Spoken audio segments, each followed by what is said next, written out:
What's up mga cookers? So kung nahinumduman ninyo ang katong leftover nato nga ingredients sa atong soba recipe, ato na siyang pagalutoon karon.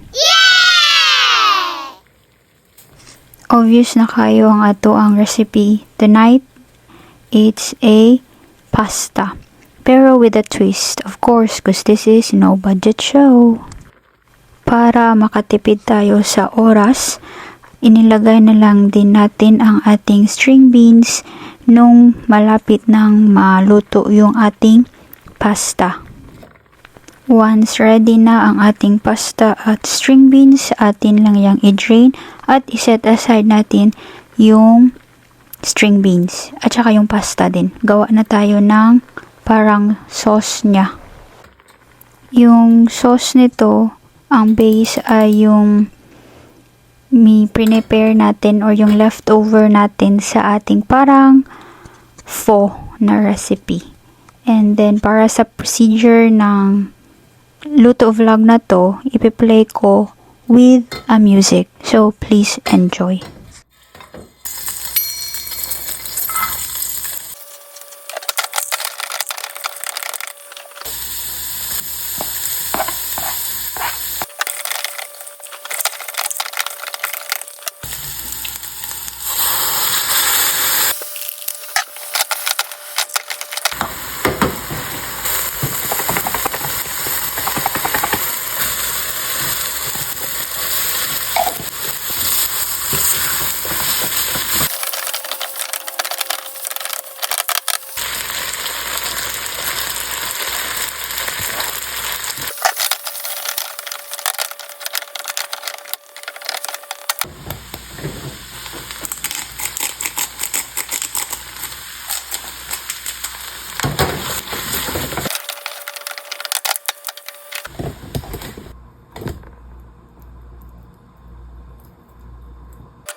That's all mga cookers. Let's be creative. See you sa next vlog.